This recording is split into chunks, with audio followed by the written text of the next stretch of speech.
Hello, everyone, and welcome to today's AAPS webinar. Today's webinar is hosted by Bioanalytics. It is my pleasure to introduce today's moderator, Dr. Amanda Hayes, Scientific Officer at Bioanalytics. Dr. Hayes, the floor is yours. Thank you, Stacy, and thank you all for joining us today. I'm happy to moderate this webinar and panel discussion with some of my colleagues here today. We're going to be specifically talking about kind of a niche PCR, essentially technical considerations for pharmacokinetics assays for LNP-mRNA drug products. And the session for today is going to be based on a paper, an industry white paper that was published in recently, late last year, by a group of scientists and subject matter experts working on projects related specifically to this area. So in LNP mRNAs and working on PK assays for these drug products. So the author group was from this paper here. Several folks from CROs, from small biotechs, from mid and large size pharma. We have consultants as well as academics, subject matter experts on this authorship list. And we essentially spent a year or longer discussing best practices, technical considerations on this specific modality, so LNP drug products, and how to validate assays for PK analysis. I'm happy to be joined by several of my colleagues today and fellow authors on the paper. Brian Gulick is here. He's the director of the molecular labs at Bioanalytics. Jason Panucci's here from Moderna, the director of bioanalytical sciences. We also have Mark Wissel here, the R&D director at Eurofins Viracor Biopharma, and Suresh Pedigari, associate director of molecular assays at Moderna Therapeutics as well. So what we're going to do is we're going to have a brief presentation. I'm going to talk high level about some of the content that we have in this particular white paper. And then we're going to spend a majority of the time just talking through a lot of these topics. We're happy to take questions. It's going to be hopefully more of an interactive session. So a panel roundtable with my colleagues here on the panel, and we're happy to take questions. And we also have some things that we'd love to chat about together on this webinar. So just for a quick introduction, I'm going to be talking about LNP mRNA drug products. It can be classified into drug modalities that essentially deliver a protein or an mRNA to deliver a protein. It can be used in a variety of different ways in vaccines and protein replacement therapies and CRISPR-Cas9 gene editing therapies and cancer immunotherapies, among others. So a very attractive modality recently. And there are a lot of different ways you can quantify these. So there are different platforms, bioanalytical platforms that you can use to assess the PK of these drug products. And one of these is RT-qPCR or RT digital PCR, so molecular platforms. And that's what we're focusing on today. We're going to be talking about LNP mRNAs, and we're going to be talking about PK by RT-qPCR, digital PCR. Is this banner in the way of the title? Can people see that? Okay, great. All right, so I was going to start essentially just talking through regulatory guidance for PCR. As we know, there's no official regulatory guidance for bioanalytical method validation for qPCR assays. And to address this gap, a paper was published in 2024 by a similar group of authors. Several of these folks also followed up with our recent publication, but essentially we laid some groundwork, some foundational groundwork on molecular workflows and how these PCR, digital PCR assays are used for supporting cell and gene therapy programs. And a lot of what was highlighted in that paper essentially covers the well-known preclinical biodistribution assays. It covers a lot of the clinical shedding assays for gene therapies, also gene expression or transgene expression and cellular kinetics for cell therapies. And these all have essentially their own context of use and purpose for validating those assays. So what we decided to do is to have this follow-up paper that discusses a little bit more um, targeted PK for LNP-mRNA drug products because there are some nuances and some differences there. So that's what we're talking about today. We will briefly touch on the ICH M10 guidance and if that relates at all to PK assays for PCR. We know it's heavily based on ligand binding assays and LCMS, so we'll talk through that in our discussion. And then just to keep in mind that qPCR is a unique workflow for nucleic acids. It has a major component in the workflow, which is the extraction piece. We'll talk about that today. And a lot of variation in reportables for these assays and purposes. I mentioned a few shown in that graphic there in the bottom right of the slide, as well as what we're talking about today. So a lot of different purposes for these molecular assays. And so we just have to understand the context of use and how to validate these assays.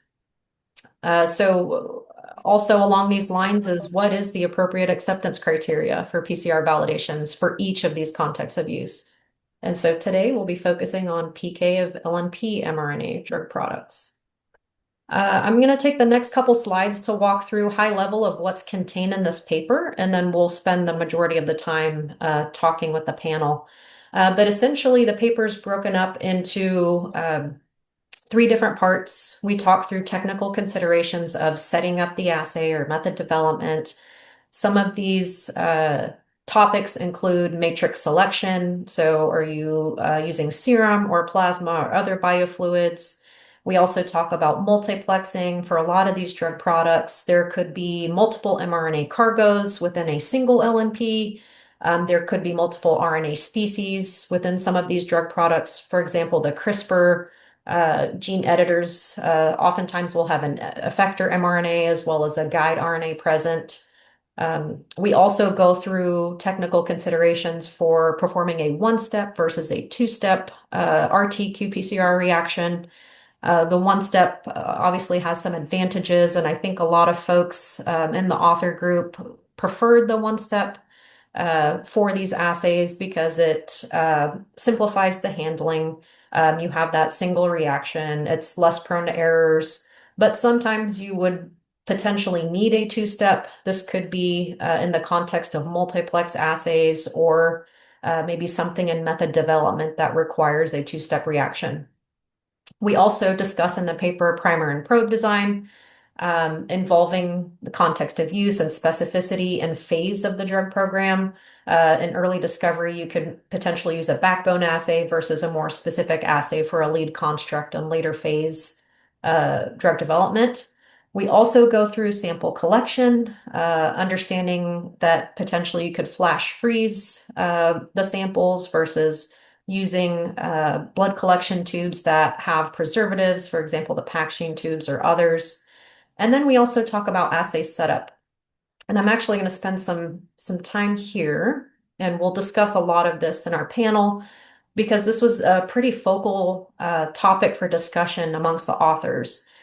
So when it came down to understanding assay setup and what a lot of the authors were doing as far as setting up these types of assays, we boiled it down to essentially two different methods for assay setup for these types of PK assays. And ultimately, the consensus was, there's no maybe better way, but we felt that either of these assay setups would be are scientifically justified and could be used to support these types of assays. So what I'm showing here is a schematic from our paper. It essentially shows these two approaches. We do have a non-extraction method as well as an extraction method. In the non-extraction method, It requires no extraction of the encapsulated mRNA. The matrix requires dilution or MRD to avoid interference in this case, and then it's mixed with the primer probes, the master mix, and plated onto the PCR plate for RT-qPCR. The extraction method, on the other hand, requires extraction of the encapsulated RNA from the drug product, and then the extracted RNA, along with the primer probes and master mix, is plated on the PCR plate for RT-qPCR quantification. So a couple different ways to handle these, how to set up these assays, and we're going to talk a little bit more about maybe the differences and the nuances of each when it comes to assay setup and validation. Within the paper, we also talk about validation considerations. So we go through the different performance characteristics and thoughts from the group on recommendations of how to assess these performance characteristics along with potential acceptance criteria. And just to give you a snapshot of what's in the paper, we talk through linearity assessment as well as accuracy and precision assessment for these types of assays. We have some general acceptance criteria that we've leaned on from previous discussions with the authorship group, and I have that listed here. We also talked about sensitivity and some of the nuances of this particular assay type. When you're determining a PK assay, the sensitivity is essentially determined by the lower limit of quantification.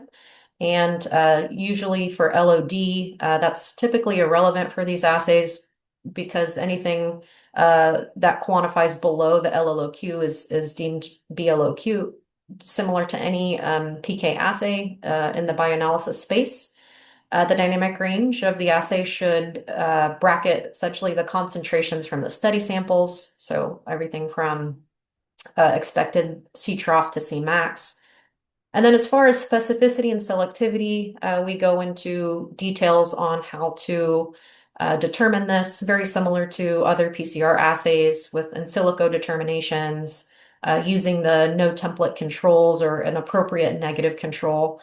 And then for selectivity, understanding the interference with 10 individual samples and potential for assessing hemolyzed and lipemic samples as well.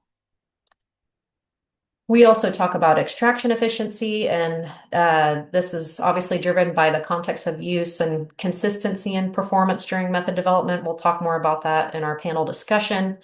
And we also talk through nuances of an extraction assay setup versus a non-extraction assay setup, when it makes sense to assess extraction efficiency. We also talk about dilution effects, and last but not least, stabilities. So understanding the different stabilities, short-term, long-term stability, freeze-thaw, dilution QCs if needed, and extract stability.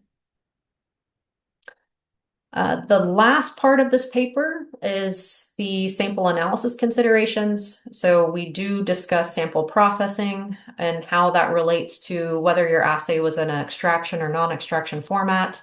We talk about data reporting and then sample reanalysis, understanding at what point in the workflow can you reanalyze your samples.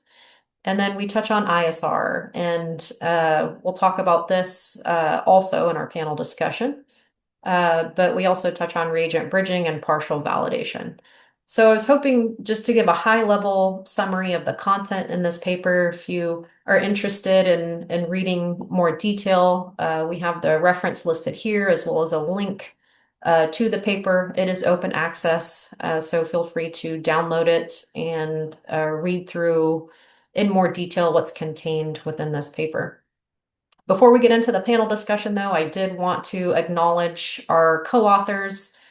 So we had a wonderful group of scientists working in this space and a lot of conversations over the year, talking through from our own experience, what we've seen with different LNP-mRNA drug programs. And we tried to the best of our ability to put good information out there for others to also follow and understand what we're seeing in the industry with these drug products. And with that, I'm happy to have my colleagues and panelists join, and we'll kind of just start talking through in a little bit more detail on some of the topics in this paper. And if you have any questions, please feel free to put those in the Q&A box, and we'll be happy to answer those as well. But maybe let's just start at the top in the introduction of this paper and kind of what got us into getting into this, the guidance. So how do you validate PK assays for this drug product, LNP-mRNAs, when a lot of what we've been focusing on in drug modalities, PK assays, has been relying on the ICH-M10, which is very specific for LBA and LCMS.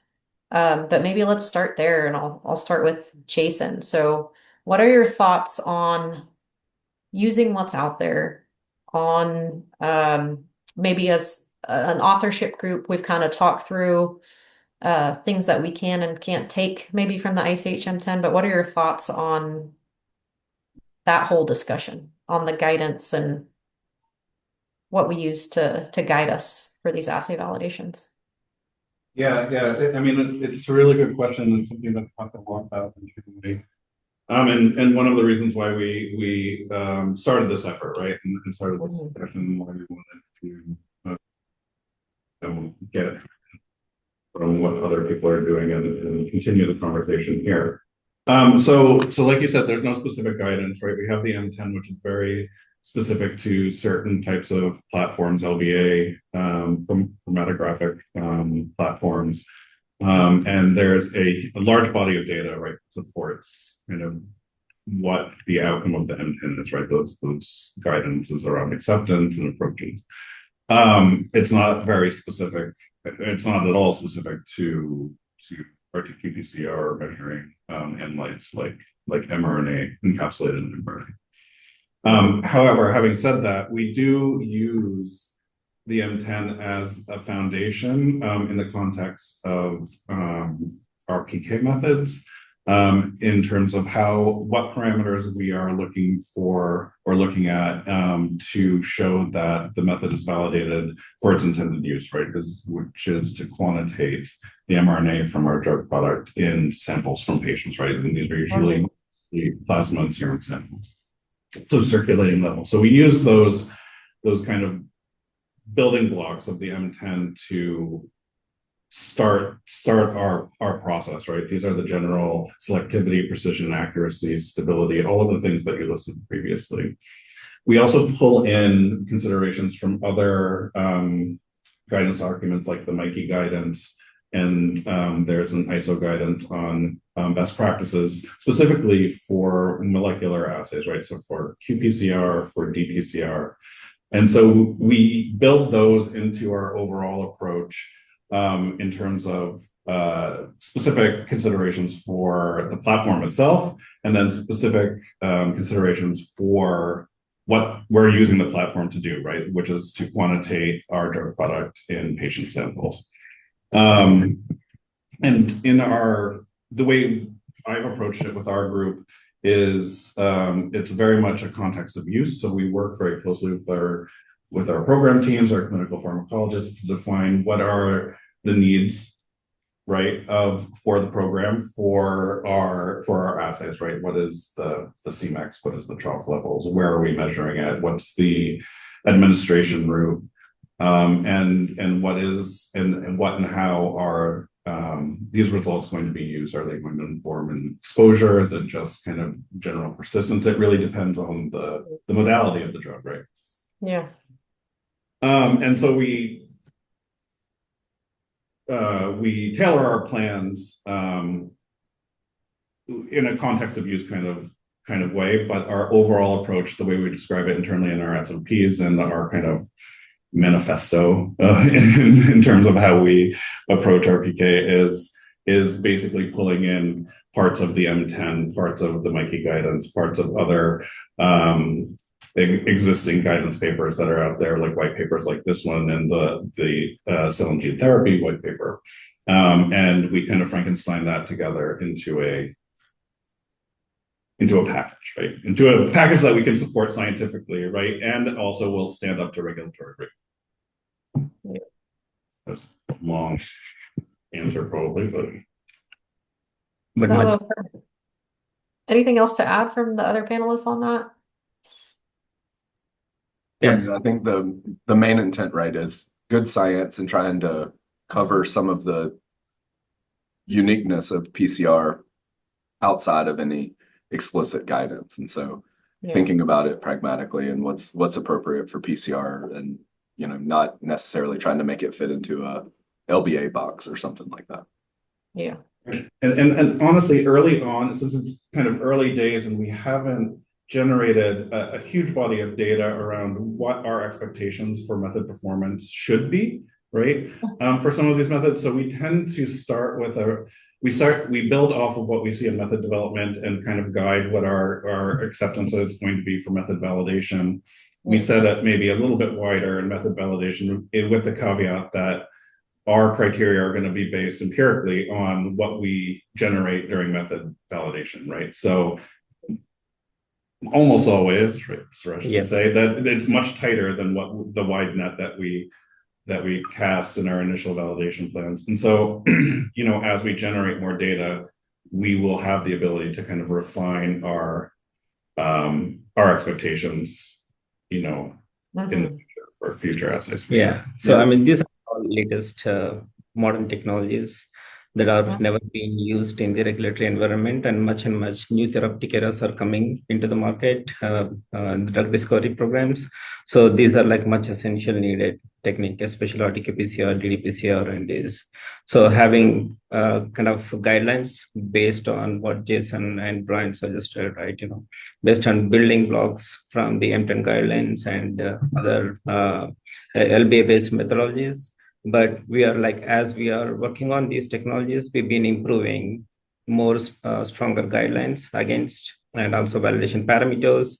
And also initially it was much looser, much wider acceptance criteria, but now we never reached that much wider acceptance criteria. So everything is kind of more robust and narrowed acceptance criteria for all these assay validation parameters.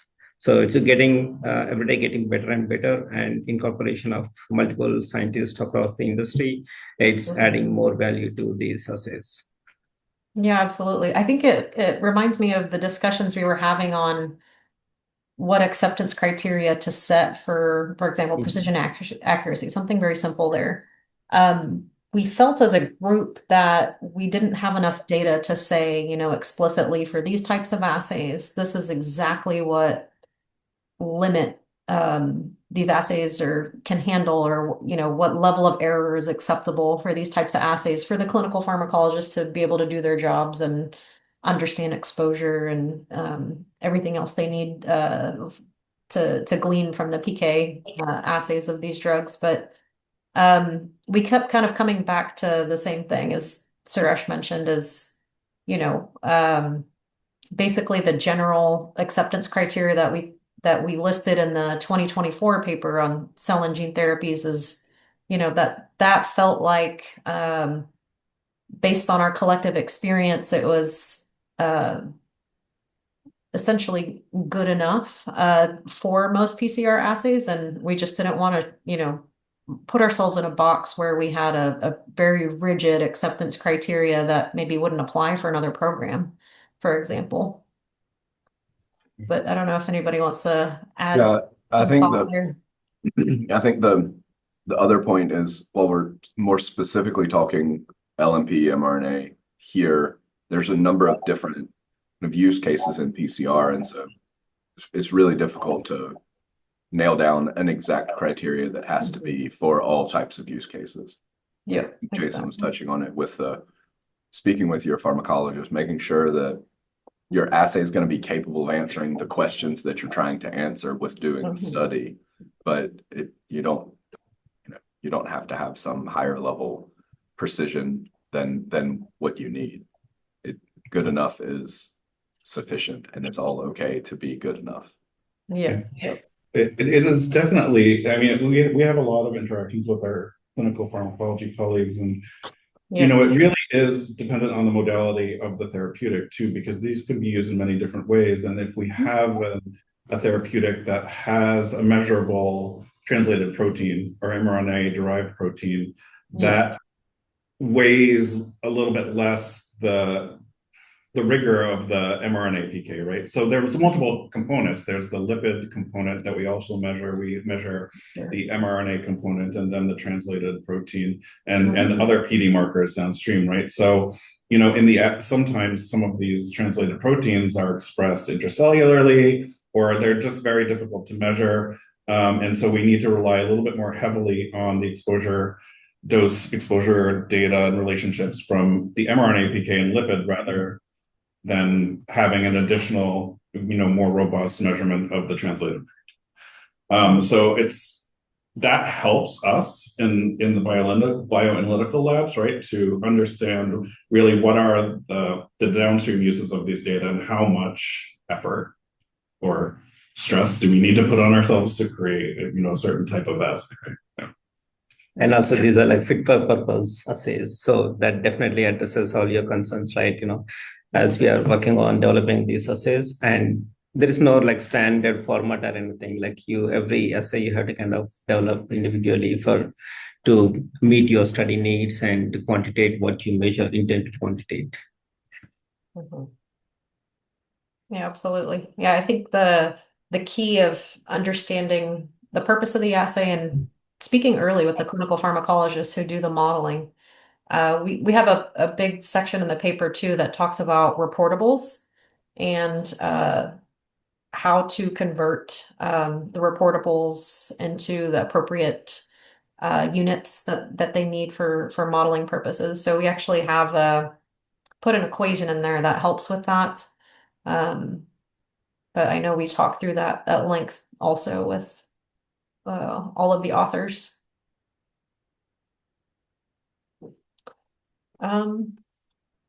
Yeah, so we do have some questions that have come in, and we're planning to address a lot of these, but maybe we can start with,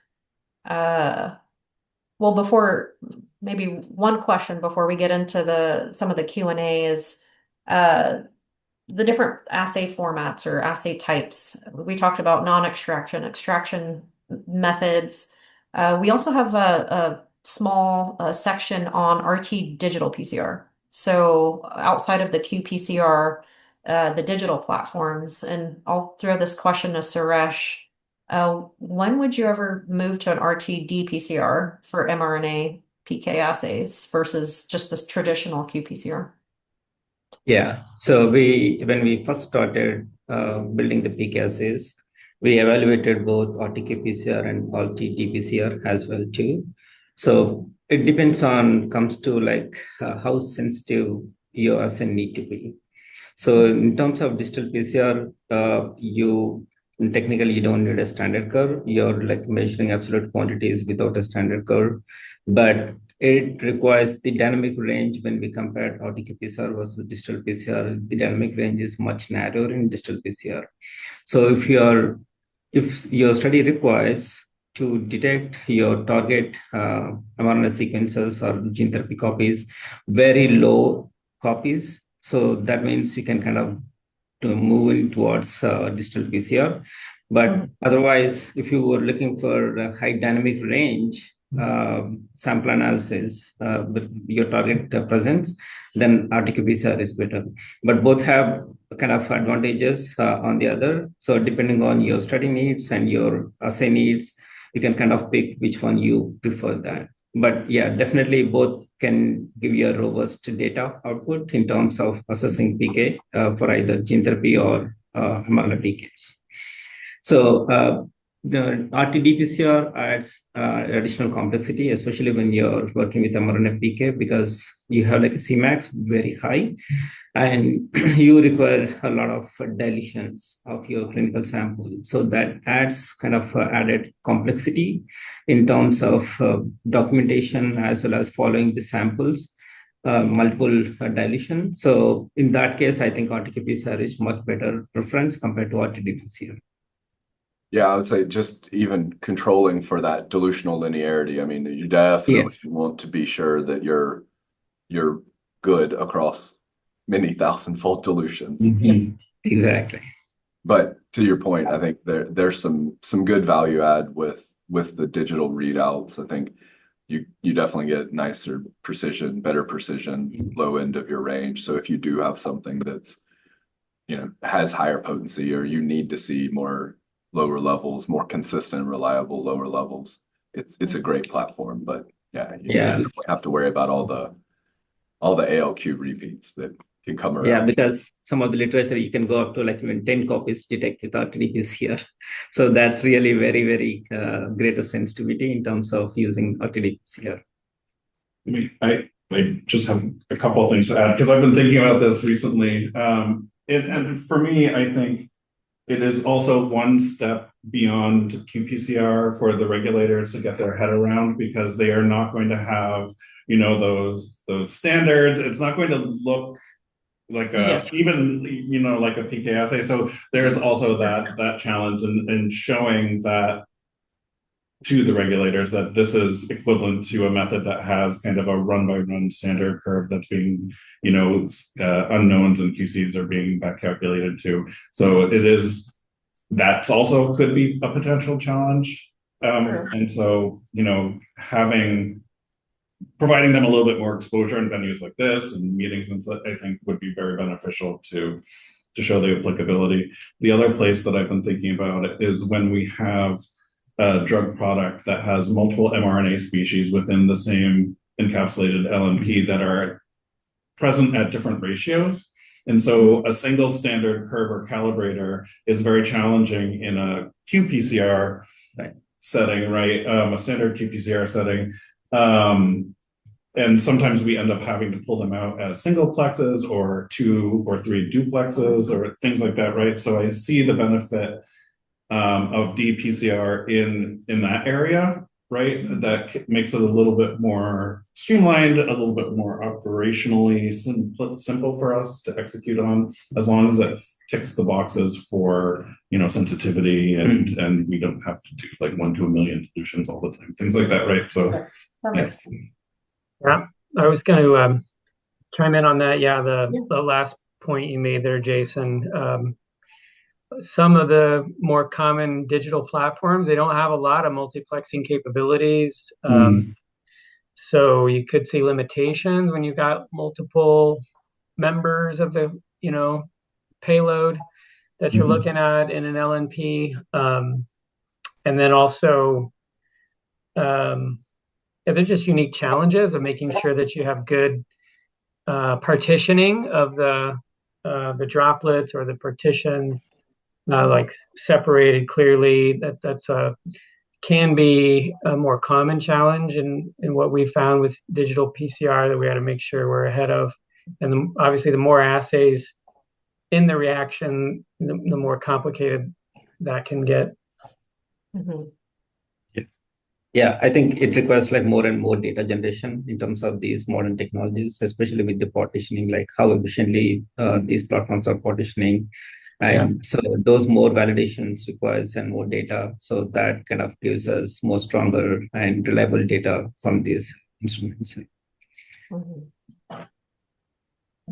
And as far as multiplexing, if you have a multi-cargo LNP, maybe Mark, what are some strategies or considerations that you would use if you were to multiplex those types of assays? I mean, kind of first off is your context of use. I mean, do you really need to be measuring multiple things, and what kind of sensitivities for the various targets? Are any of your targets, for example, for some reason going to be gene expression? If that happens to be another need in addition to PK of your mRNA LNP. But yeah, efficiency, as Suresh mentioned, making sure that's equivalent among the multiple assays that you're looking at. Variability, make sure that's similar. And so in the course of things, as you're trying to optimize, you may have a lot of development considerations. Like you may benefit by using high quenching probes, right, to quench the sort of the shoulders of that they don't overlap and cause crosstalk among the different probes that you have to use when you're multiplexing. Another thing is if you have a low abundance target, you want to use a really robust fluorophore, which typically that's FAM. You may have to do some primer concentration optimization, based again on how abundant the targets are. May have to add, say, more primers or more probe for lower abundance. May even have to mess with cycling conditions and a complete redesign if the probes just aren't playing well together in the context of your actual sample. Those are some of the things. I'm interested though, Suresh, in any other particular considerations when it comes to, multiple mRNA payloads, since this is, what you think about a lot in your leadership. Yeah, so that is definitely a challenging area when especially LNP-mRNA has multiple mRNA cargo within for drug delivery. So it requires, technically the RT-qPCR is new to the regulatory environment. So you have to make sure that your singleplex, major focus on singleplex. The RT-qPCR can capable of doing multiplex even up to you can go to 4 targets at a time. It can capable to do, but when you want to apply into the regulatory environment, you have to make sure that your assay is very robust. So if you think it can definitely reduces your time input and efforts, and also it will give you like at a time quantification of multiple targets, but you have to evaluate the assay individually as a singleplex and make sure that your multiplex, when you multiplex all these targets together, you're getting the greater efficiency and greater data output. So, but if you're challenging is that the ratios, as in the previous topic, Jason also kind of discussed that part. If your mRNAs are distributed in different ratios, that's where it makes more challenging. If one mRNA is like more abundant and the other percent is like very low, so how do you balance the primer probe combination for the other target within the same reactions? So that's why the development itself should include both singleplex as multiplex. And once you kind of optimize all these parameters, and if you're still getting greater efficiency, yes, multiplex is the best option in terms of kind of high throughput quantification of all the targets at the single time. So, but if there are any qualification parameters like acceptance criteria is like beyond the acceptance range, yeah, definitely the singleplex is the best option for that. So that you have to evaluate both simultaneously during assay development and then make sure so you qualify that. Mm-hmm. Yeah, a lot of nuances there. Mm-hmm. It's challenging. Well, I'd like to pivot to the method setup. So talking about extraction and non-extraction methods, I know that was a focal point of our discussions with the authorship group. And we do have a question in here on examples of extraction-free protocols for RNA quantification and biofluids and matrices. But maybe to start out, Mark, when would you use an extraction versus a non-extraction method?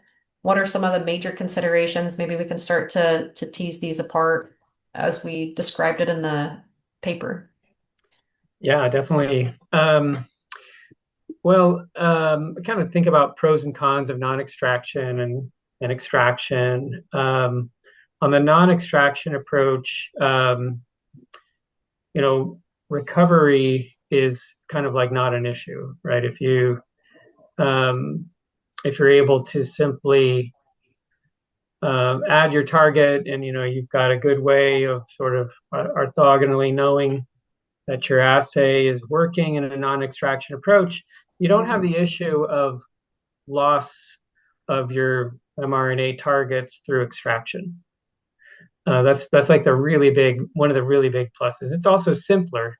We'll be interested to see what the group has to say about the question from the audience. But it's a pretty simple thing in general as far as protocols, right? You dilute you dilute your matrix to the point where you're getting what looks like, no matrix inhibition, and minimal required dilution. And since it's so simple, you just don't have a recovery issue. On the negative side, you're not concentrating your nucleic acids, right? Nucleic acid extraction often somewhere between 10 and 25 fold concentration of your nucleic acids, and then you test them. So you may, because of that, and because of the first point of diluting, you may have sensitivity issues. So you want to make sure you're, hitting that key trough zone in a PK situation. And then on the extraction side, some of the pros again are sensitivity, and you can adjust for the issue of recovery.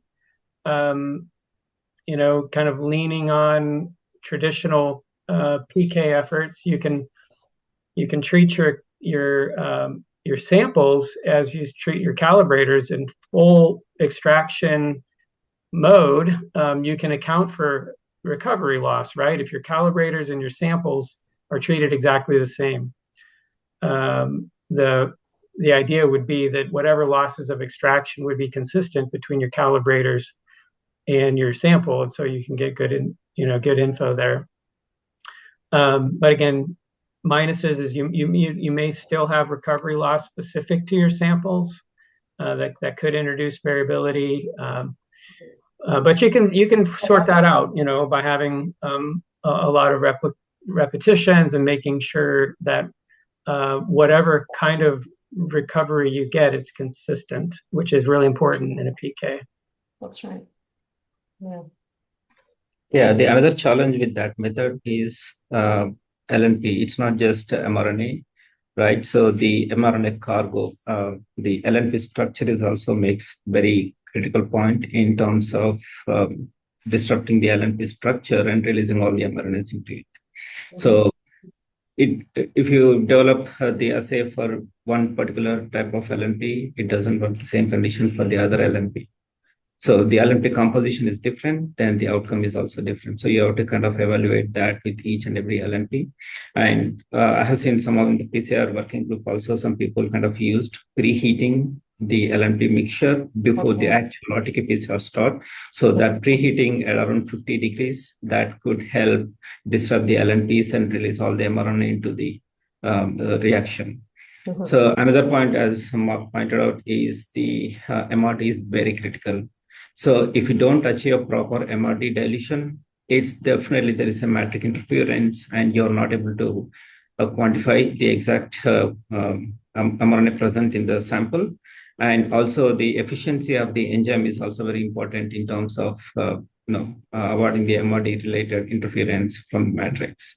So these are all the components should be kind of evaluated. Again, also specific to each LNP combination as well. Also, just chime in. But it is how you disrupt the LNP, right? What mechanism are you using? Is it heat? Is it chemical? Is it some sort of lysis buffer? How you control for inhibition or degradation because it's being released into the matrix, right? And then diluting that out are all important. And as Suresh mentioned, our LNPs can change depending on the modality, the delivery, where it's going in the body. So it may require a little bit more consideration in terms of optimization, right? One size doesn't fit all, right? For that. So I think those are all very important.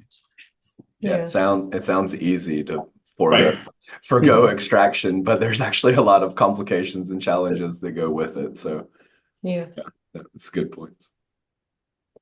So we just actually had, along those lines, a question pop up on MRD. So what MRD is ideal? Is an MRD more than 100 at any value? Based on your experiences? We tried with the different MRD dilutions. So you have to definitely evaluate when you're especially working with your own LNPs, you can start with 1 to 10 dilution, you can go up to 1 to 100 dilution of the matrix. Then you spike in your drug product and see if that there is any interference from the that particular MRD on the efficiency of the reactions. So then you can kind of round up where you get a better data there. But yeah, you don't need like too broader dilution. Technically, I think 1 to 100 pretty much in the safe zone for these kind of things. And that question, that MRD question, wasn't related to non-extraction, because MRD for extraction is a loaded topic. I feel it's only for non-extraction. That's right. But it still goes into the same kind of concept of how low of an assay do you need? How sensitive does it need to be? Because 100 might be fine. You might can do even more and clean up something even further if you don't need that level of sensitivity. So a lot of it really goes into what are you trying to do with the test? We also have a question here on standards. I know we talked at length about reference material to use in the assay. Some folks using the drug product itself, so the LNP encapsulated mRNA, some folks using the naked mRNA, and just having different reference material for the standards. But the question that I'm seeing in the Q&A box is recommendations for establishing the concentration in terms of copies for the RNA reference standard for these types of assays. Using digital PCR, it's unlike double-stranded DNA standards. Are people doing this mathematically based on the concentration that you're getting from your supplier, or how are you verifying the concentration of these standards in your experience when you set up these assays? Well, I can speak from what we do, and then sorry, you can chime in. But we use our drug substance or drug product, right? Drug substance for us is the unencapsulated mRNA, or the drug product, which is the fully encapsulated. We prefer the drug product, right? And we rely on our CMC colleagues to provide us a robust analysis of the quality and quantity of that, including the amount of mRNA. So we use that as our guide. I do also understand that there are other folks that don't have that available to them, so they need to rely on less characterized. So I don't know if you have something to add about the less characterized. Yeah, so we never work unless if it is a LNP-mRNA, right? If you're working in drug substance, maybe you can kind of utilize other quantification methods like like various scan platforms or nanodrop to approximately quantify and match with what the vendor provided. But if it is a LNP encapsulated drug product, then yeah, definitely there should be some other formal, like maybe LCMS based or something else should provide. Again, it adds the time, efforts, and everything. So, but yeah, just make sure that if you're getting from external vendor, how robust their quantification methods, so that you can rely on the quantity of what the vendor provided. But yeah, for us, technically, we never had an issue. Internally, we have very robust quantification platform. So, and we have all the documentation and everything. So we rely on that. Yeah, and you remove a little bit of the challenge if you're using just an mRNA-based reference material. And like you said, you can use UV-Vis and calculate approximate concentrations. I think those are pretty standard approaches to start with. I think even touching, there's a little bit of asking about extraction, or not extraction efficiency, RT efficiency. And it kind of also goes back into some of the assay dev space where you want to ensure that you've got a consistent linear extraction, I keep saying extraction, reverse transcription efficiency in your assay. Like you want to be sure that process is robust and linear across your full range, and that's going to help to ensure a more reliable data output.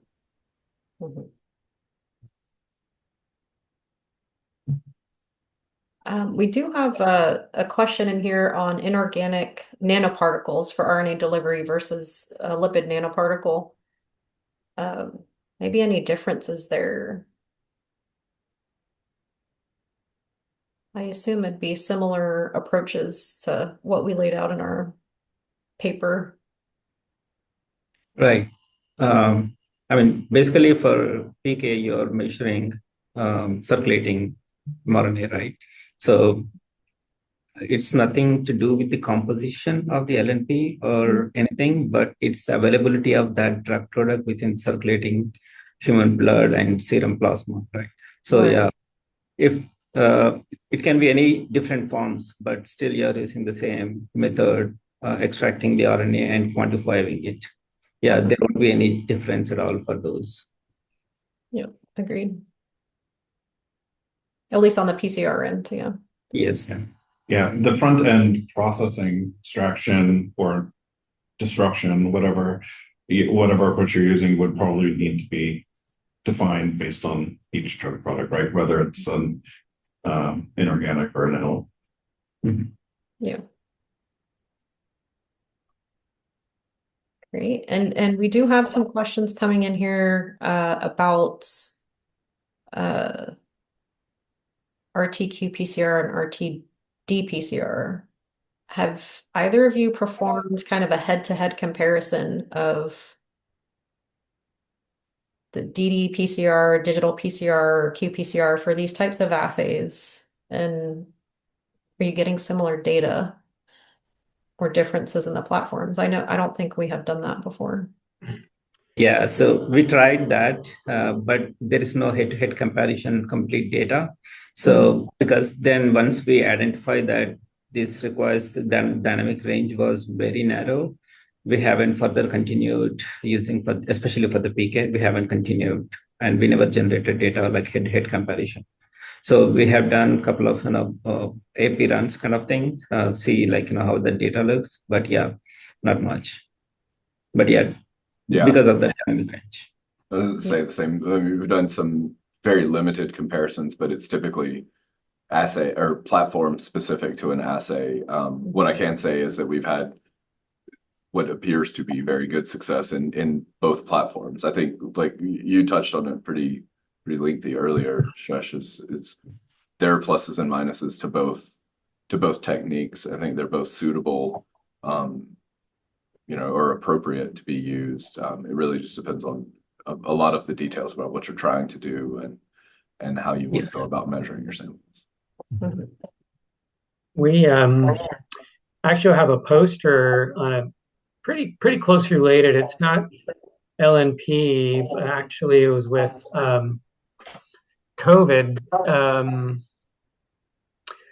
I'm trying to remember the matrix, but they're COVID samples that we artificially spiked, and we compared qPCR and digital PCR. So of course it's RT-qPCR versus RT-dPCR, and if you're not going to WIB, just the high level highlights is that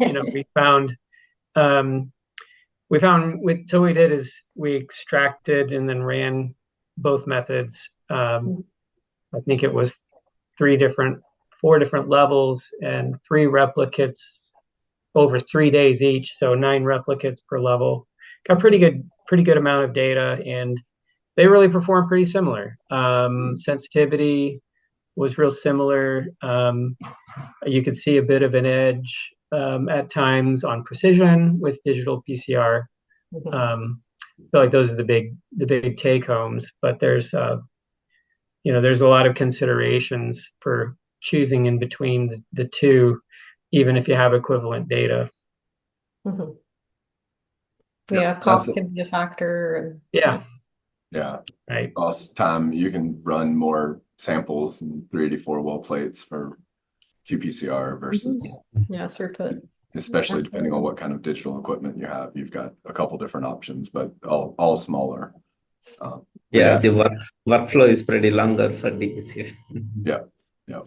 But yeah, that's what we've seen and kind of typically talk about is you do tend to see a bit better precision, particularly at the low end. I think in kind of the middle of the assay ranges for both, they tend to be exceptionally comparable.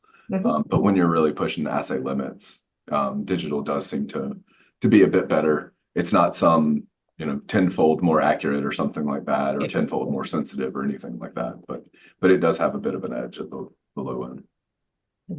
But Brian, you brought up an important consideration that I don't think we touch on between the two platforms, is that operational and execution consideration, which is the throughput, right? Running less samples. You brought up the workflow is a little longer. So that is, there would have to be, for something like PK analysis, a strong driver, right, to move, right? Scientific drivers and challenges around qPCR, something along that line, because obviously for PK we do get a fair number of samples for a lot of these studies, and throughput is 100% a consideration, at least for our lab. So yeah, that's a good point. No, absolutely. I think it's definitely, it needs to be part of the discussion when you're selecting the platform, for sure. Yeah, because these are hundreds of samples and pretty much we do in triplicates. So definitely we need a 384 format. Right. That's right.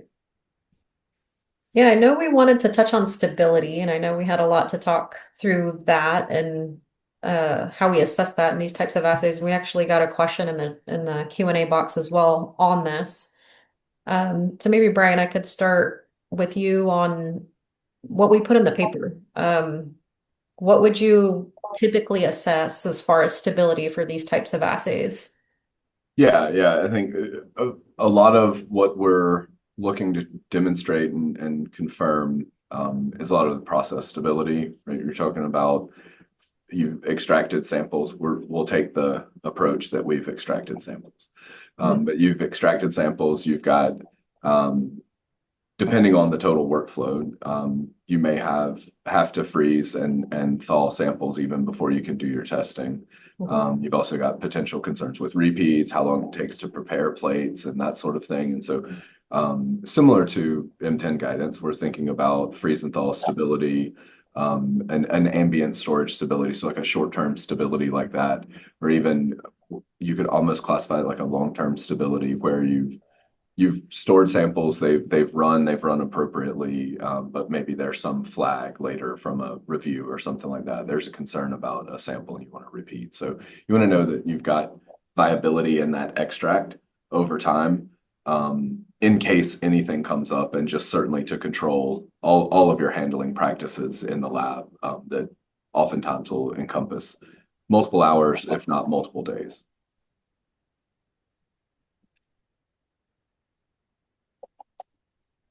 I know we do a lot too with QCs, demonstrating stability through QCs, but maybe let's talk a little bit more about stability interpretation and the uniqueness of the PCR workflow with extraction of efficiency, and how that can contribute to interpreting stability downstream.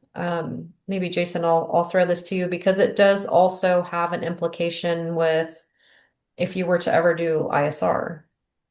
Right. So I think there's a couple things there. So in terms of the extraction part within the stability assessment, right, you're comparing a sample to a baseline, right, at time zero, or an untreated or an unstressed sample, right? And then you're taking a stress sample and testing it, and you're comparing those results usually, or you're using just general recovery. There's an inherent variability in the extraction process, and inherent level of variability that's not the same for other processes, right? So it makes that a little bit of a challenge in terms of just setting a hard and fast, 30% different from the time zero. So that is definitely something to think about, and at least in the context of LNP encapsulated mRNA, they're very susceptible, especially to freezing and thawing, right? So the samples the recovery almost degrades in a linear fashion in some cases after 1 or 2 freeze thaws. So using it even against nominal doesn't necessarily mean kernel stability is being impacted. It's just a consequence of kind of thawing a sample. So the samples that you use to either assess stability, but I'm kind of going more in the direction of what you're using to do retests, right? Or even in the context of kind of ISR, you have to really be thoughtful about what samples you're using, how many freeze thaws, and what criteria you're using to assess the impact of those differences, right? Yeah, definitely you have to kind of initial assessment should give us like, how many freeze thaws you can do with the samples, especially because, if you are doing like multiple freeze thaws, definitely your data gonna be kind of different than what you have done in the initial. So you have to kind of determine how many freeze thaws you can do, very critical for analyzing the samples. Mhm. Right. So I think kind of building on what Brian was saying as well, is that we assess stability in both the matrix, so our drug product with spike matrix, but we also look at, and we typically use extracted material stability as well, right? So we have kind of both available for us, and we define when and how we should use extracted material that has been stored for retesting, right? So we kind of try to map out our processes that way as clearly as possible, right? And we haven't quite landed on what the right way to look at ISR. I mean, I have a theoretical problem with ISR, but I think that we still haven't worked out, the best way to approach.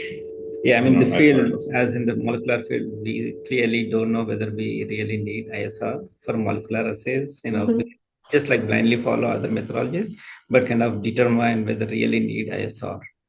And even if you need ISR, like how your ISR data looks, is it comparable to your initial data? So yeah, definitely we have to kind of establish those. And if it is not applicable, maybe we don't need for the molecular assays.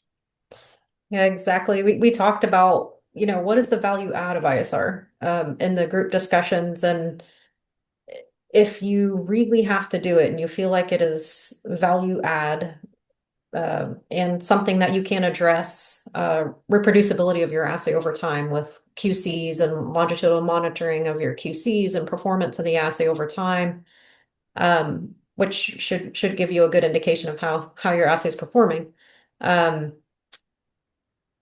if you really feel like it does add value, then you really have to understand the implication of the extraction efficiency. You have to understand recovery. You have to understand precision in order to appropriately determine stability, to appropriately determine what acceptance criteria you could use. So it does require quite a bit of groundwork if you were to do something like that. Yeah, there are more added layers for the variability. Yes. Yeah, extraction definitely, yeah, that's a major point to consider as well. Mhm.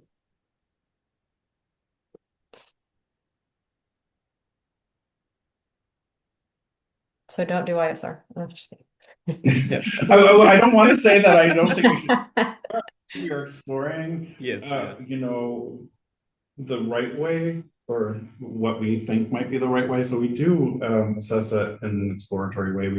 We're starting to gather data.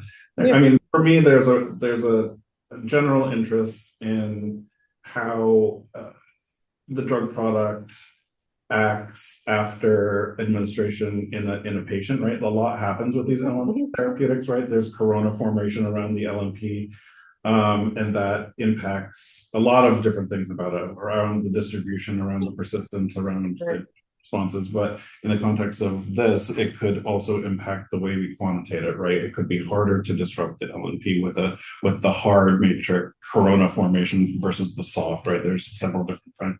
So I mean, for me, it is very interesting to start looking at that and generating some of that data in the context of this particular modality. So I don't want to kind of throw out ISR. Yeah, definitely. But thoughtful about it, right? And what is it really measuring? Because I don't want it to measure kind of the variability in the technical execution. We really want to think about it in the context of the subject results, right? Yeah, definitely we need more and more data on the ISR part from different sources. Yeah. I think that also is the same argument for stability, is understanding if it is true stability concern, or is it a technical processing issue in the assay itself. So being able to tease those apart, I think, is difficult. And just interpreting that should be interpreted with caution, whether it's true stability or processing stability.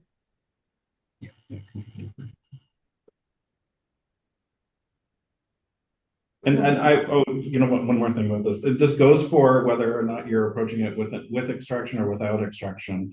So we have done the same for methods that have not gone through extraction, but have gone through a lysis process. We keep the lysate, right? And in the same way we would keep an extracted material, we'd keep the lysate as well as the matrix, right? The untreated matrix, and assess stability on both of those as well. So either extracted or, if you're including some sort of lysis treatment or pre-treatment before you do the PCR reaction without extraction. So Yeah.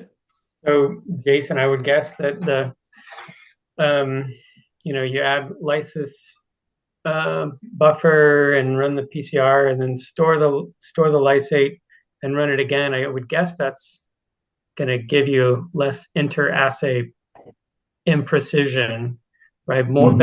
Better precision than full process extraction from the matrix done later, right? Yes, that's what we've seen for sure. And it's even better when you add protective agents in after lysis, right? So you're adding something that will protect the integrity of the RNA. Yeah. Obviously, I think that's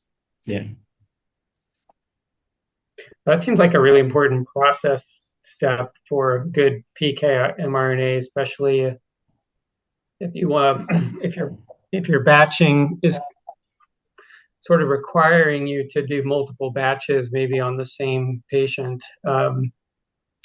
It seems like if your first step, right, when you get a sample in, is adding the right lysis material that you're describing there, Jason, you're going to have a really solid assay. I think so. Yeah. In our experience, yes, it takes a lot of upfront work, and you gotta be ready for those samples to come in. You can't just put them in the freezer. Yes, exactly.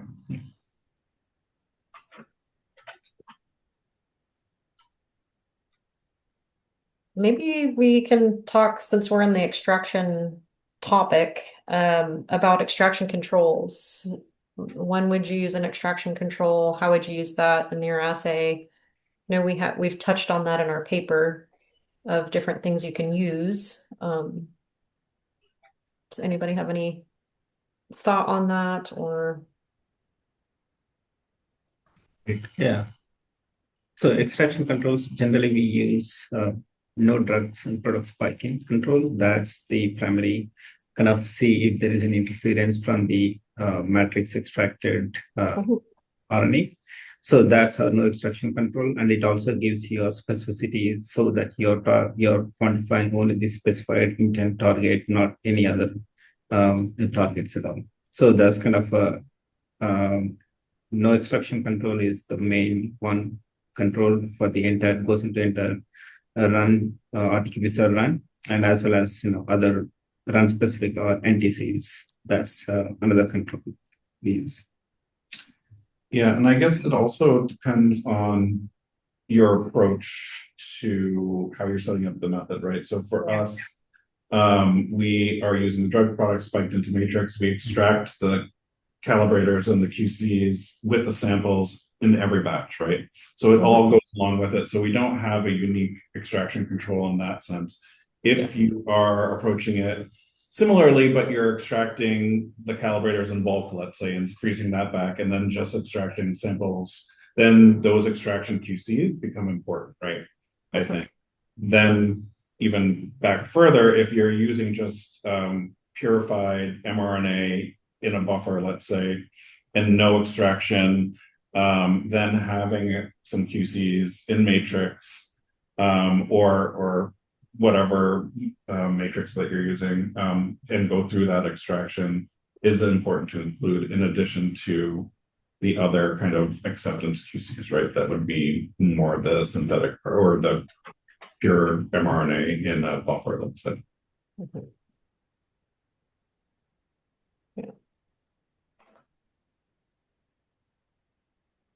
Anything else to add to that? I mean, I think if you're doing extractions, you definitely want to have some kind of control around that. Just be sure that you're not getting contamination. You should, you've done some of that selectivity ahead of time and know that you've got a specific assay, but you definitely want to be sure that you're not getting, you don't have contamination around. You do need to be careful about kind of how you place some of that though. Within your plates, you've got the downfall of a highly sensitive assay like PCR and a very broad ranging set of samples like in a LNP-PK assay is you might have some samples that are super hot on that plate. So just be cognizant of that kind of thing. Don't inherently overinterpret, but definitely be mindful of kind of placement of those kinds of things to truly control for your assay and not just fail a plate for the sake of failing a plate.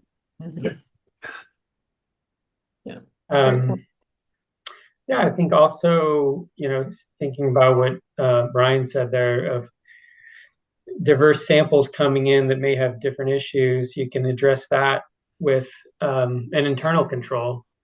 It's it's in the realm of extraction control. It's actually a full process control that is literally added to the sample during sample analysis. It is as part of your analytical phase of testing a sample, and then have criteria around how do you recover it on the other end with the PCR. That's something we do and have found that's just a helpful extra assurance of each of those PCR well results. Yeah, that's a really, really good point. And I think it's something that we talked about a lot in this working group as we were writing this paper as well. But it's also something that we talk about here internally in our lab as well. And I 100% agree with you. It could and would, I think, add a lot of value in controlling some of that. Yeah.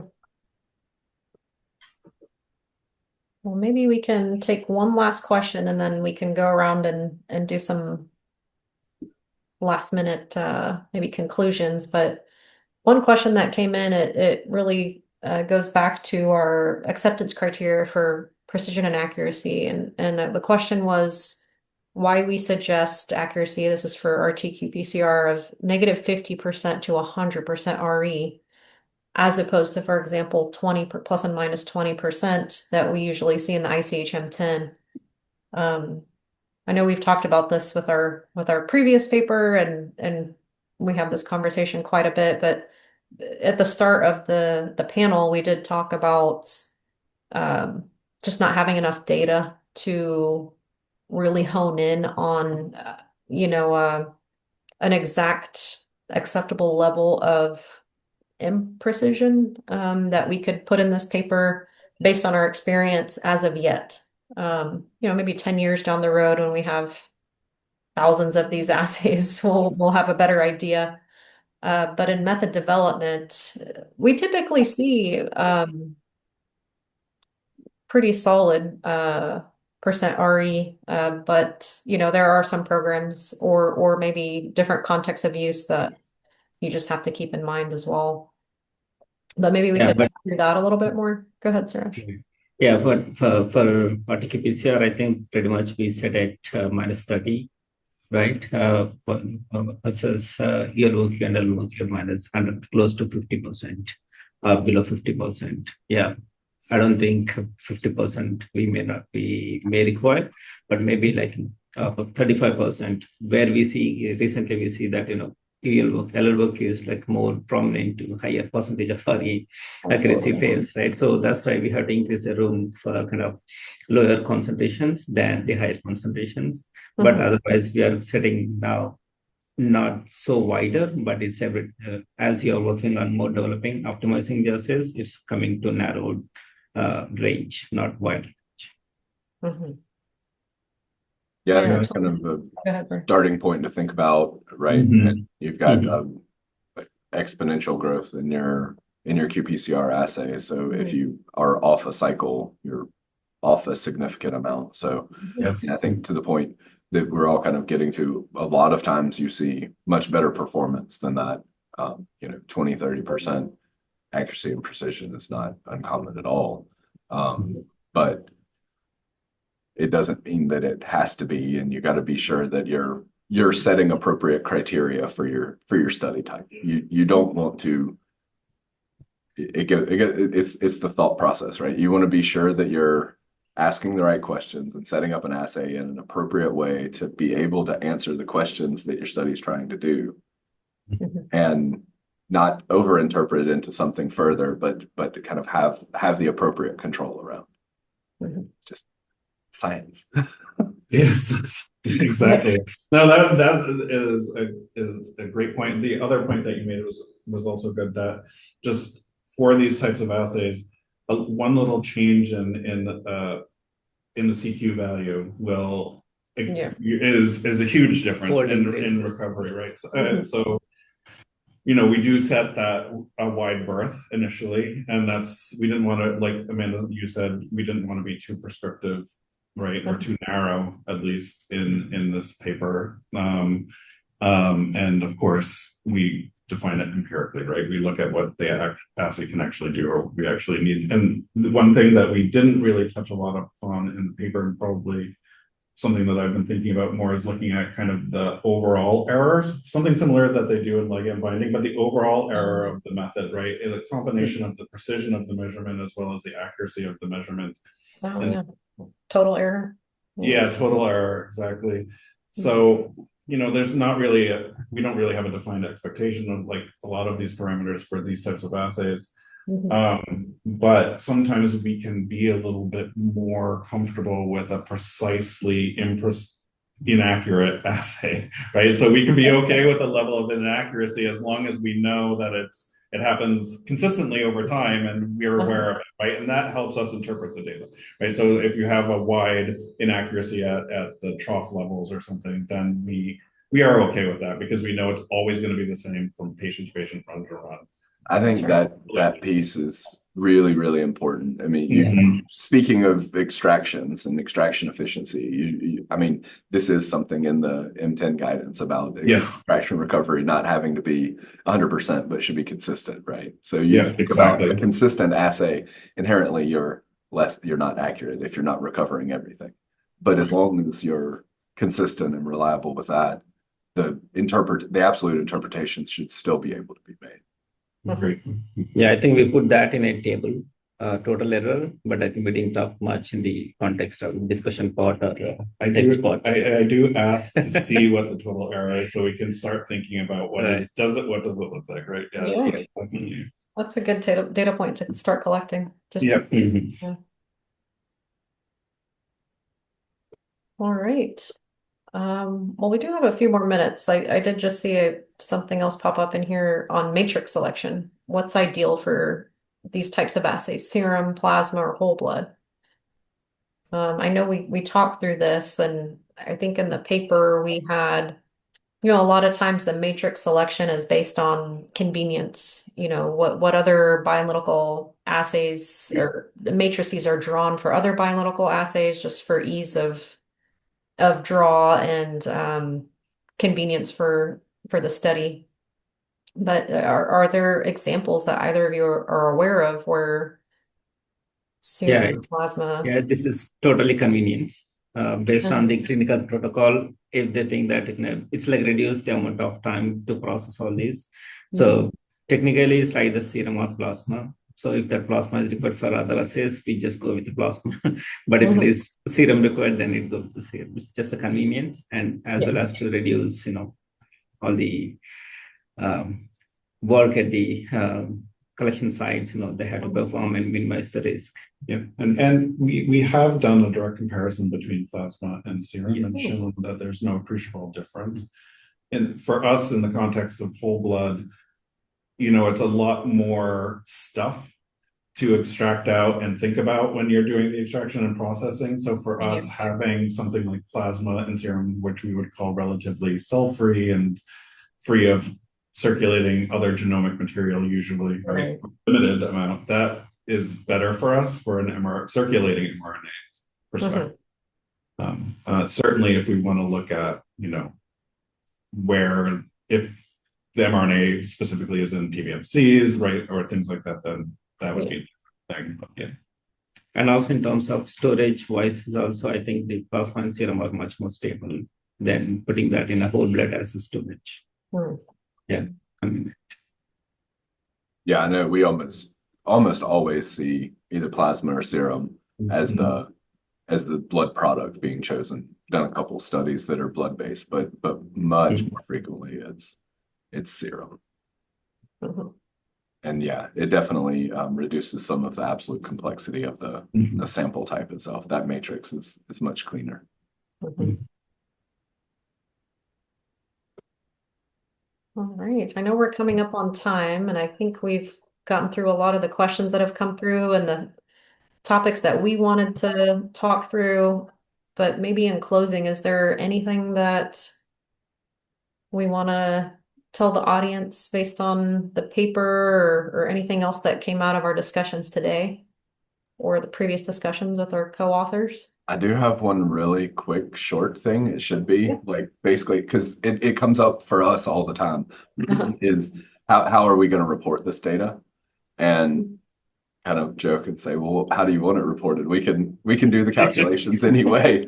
But no, I think more often than not, you do see these values being reported on a volume basis based on an extract or a sample, an initial sample concentration. There's especially if you're pulling from a serum or plasma sample, you're not getting a significantly measurable amount of other RNA, so you're not going to report usually like a AAV-based BioD study where you're going to report on copies per microgram DNA. So more often than not, it is just on a per mil basis, but there's some flexibility there. Yeah. Jason, Suresh, do y'all have on the internal side, do y'all have preferences? Mark, do you ever see yeah. So really yeah, ask initially, different? initially a lot of discussion went whether we should report as a copies or the quantity of RNA per ml of blood or serum. Yeah. Yeah, then kind of it's up to decision. But yeah, most of the times we prefer the kind of nanogram per ml concentrations of target mRNA.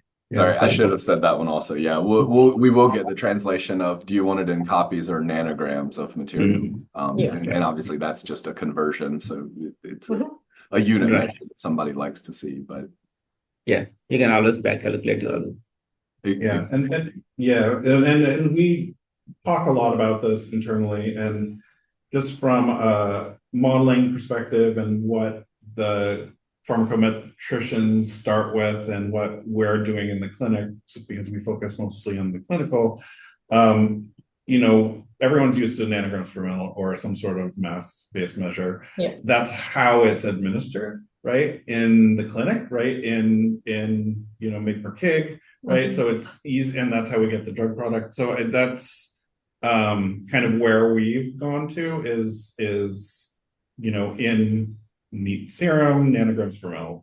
This is the concentration. The way we approach it, I would guess it would be there's a little bit more math happening if you don't use the drug product spiked in matrix and extracted all at the same time with your sample, right? There's a little bit more of a maybe conversion or a correction or something. Yeah. And also probably the platform too, right? Like is concentration better suited for these approaches with qPCR? Is it different maybe or easier to do absolute copies with dPCR? And is that just more straightforward? And if you use dPCR, would you go with copies rather than concentration? Yeah, no, it's definitely easier to set up in qPCR with a curve that's prepared based on nanogram amounts, but yeah, everybody in PCR is used to copies, so sure. Yeah, and also therapeutic modality also, right? For like gene therapy, they put it in a copies per nanogram or ml, right? So, but yeah, for mRNA PK, it's pretty much kind of nanogram per ml reporting system. Well, I thought it was going to be short, but we found a way to talk for 5 minutes. We do have the equation to convert from copies per Yes. mil to nanogram per mil in the paper. So we knew that would be a question maybe from folks developing these assays. But if you need to refer to that equation, it's in the paper. Yes. Great. Yeah, speaking of the papers, just remind people that a lot of the foundational stuff came from the 2024 paper that Amanda mentioned. A lot of the things I shared today, made an effort to just come straight out of that. It's a really good resource, and of course also the PK paper.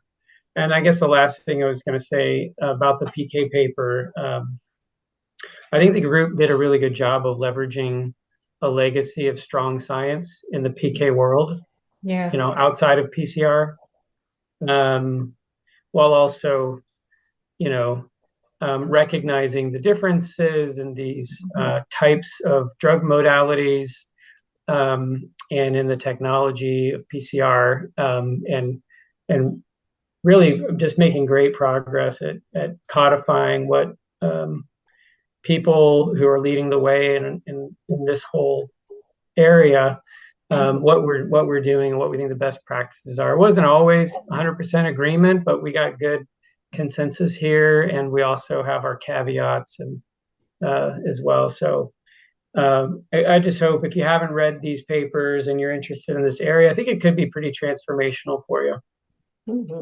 I think that last piece, well, not the transformational, the piece about not being in agreement with things, I think is actually really important, because ultimately it's science. And if you can comfortably defend what you're trying to do, then it's probably okay. I'm not stamping that with a guarantee, but right, you do need to be thinking about these things and not just kind of blindly applying a criteria. And so I think if you want to be thoughtful in your approach, in your assay development and validation, in your sample testing, and making sure that everything that you're doing around that to support your performance is coming from knowledge and understanding, and not just, yeah, that seems good.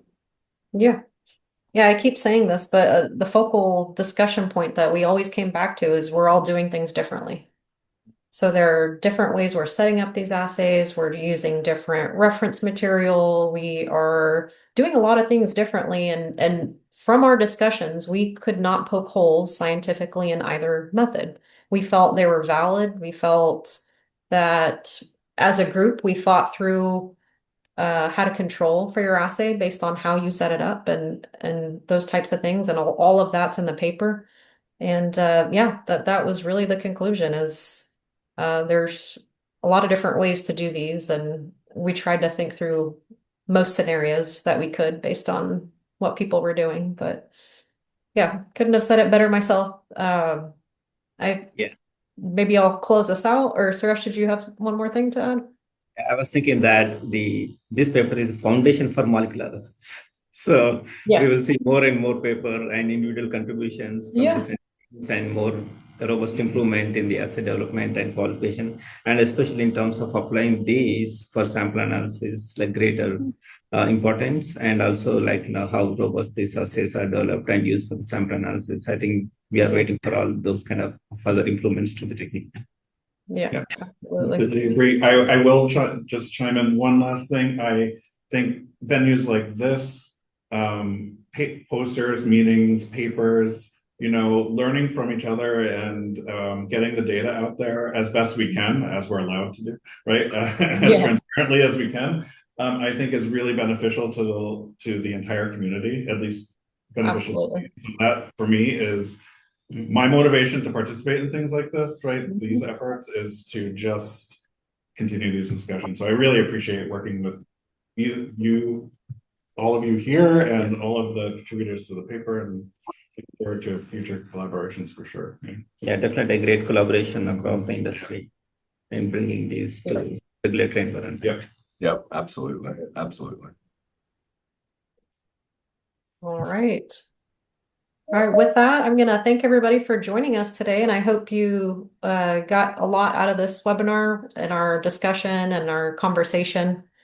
And stay tuned, because we're working on a lot more things. So there'll be more papers, more conversations, and we'll keep learning from each other and putting that information out there. Thank you. Thank you, everyone. Thanks for attending.